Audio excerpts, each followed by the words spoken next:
I did. I worked with Mr. Flood for, we met a couple of times, and I shared with him our challenge here at Northport Middle School, especially in light of the Dignity for All Student Act, which is really something that's on top of mind for all administrators in the state of New York.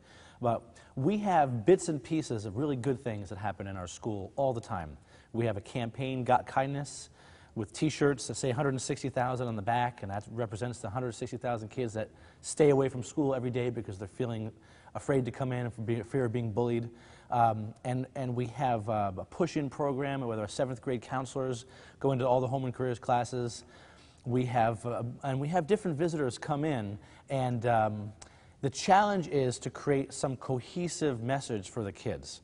And I shared this dilemma with Mr. Flood, and together we crafted this idea that we're all alike. And Mr. Flood took David took this idea of we're all alike, and he has a way of connecting all of the dots for us so that the kids get a sense of, they get a call to action when they leave here, and the call to action is consistent with our message of belonging. We want to create a school of belonging, and every child should feel like this is a welcome place.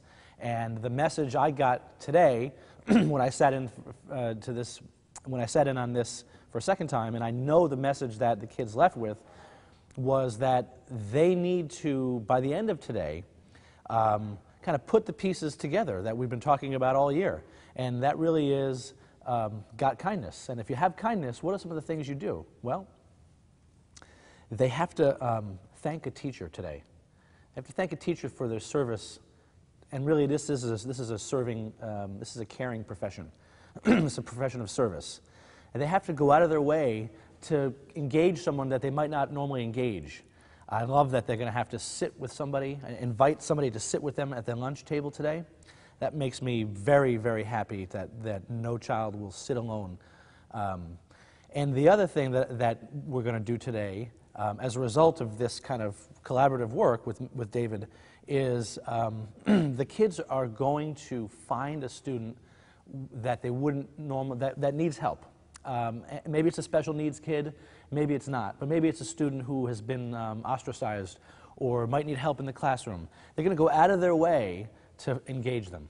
And this is all part of what we want. This is all part of our Got Kindness campaign. So it's very consistent with what we already have in place. It supplements what we're doing, not supplanting, but supplementing what we're doing in a really broad way. Flood, before he came in to the school to put together, to supplement your program that you have in place? I did. I worked with David for a couple sessions. We sat down and I shared with him our dilemma that we have in our building a Got Kindness campaign. Lots of bits and pieces of really good things that we're doing at all the different grade levels. But what we're lacking is cohesion.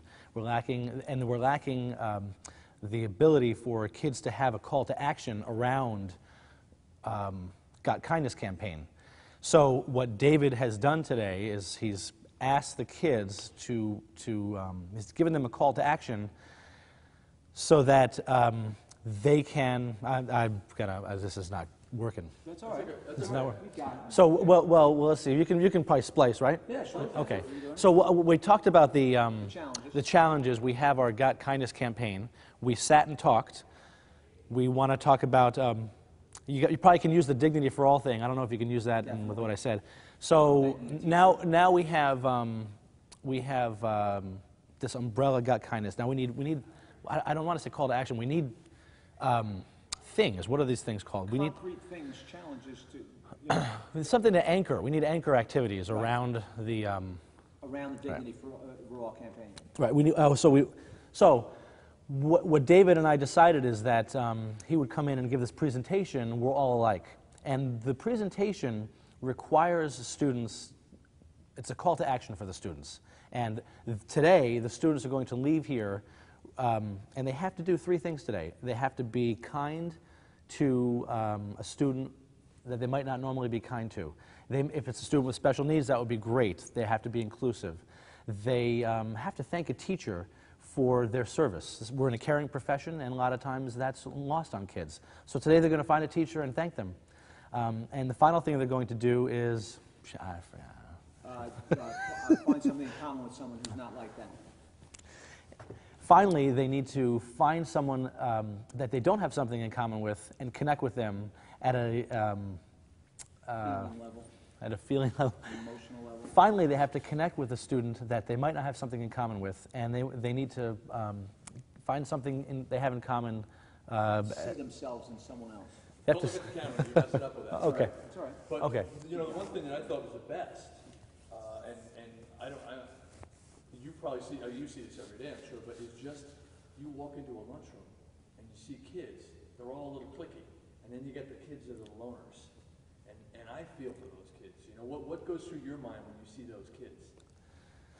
We really do have a policy and a building practice where no child eats alone.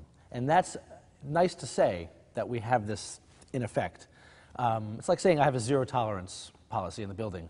But of course, children have free will, and they can be incredibly cruel to each other.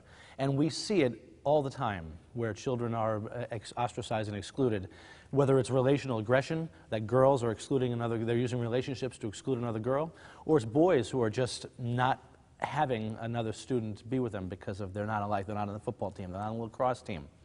So we definitely have cliques. Birds of a feather flock together.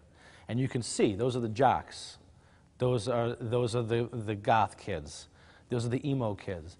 These are the kids who are the studious children. So it definitely exists, and what I like about David's call to action today was that those kids, especially those kids who really already belong, those kids are going to go out of their way to find somebody who maybe not belong into their group and bring a bird of a different feather into their group. And that will be wonderful to watch today. And we're going to connect with the kids at the end of the day to see how they did with these challenges.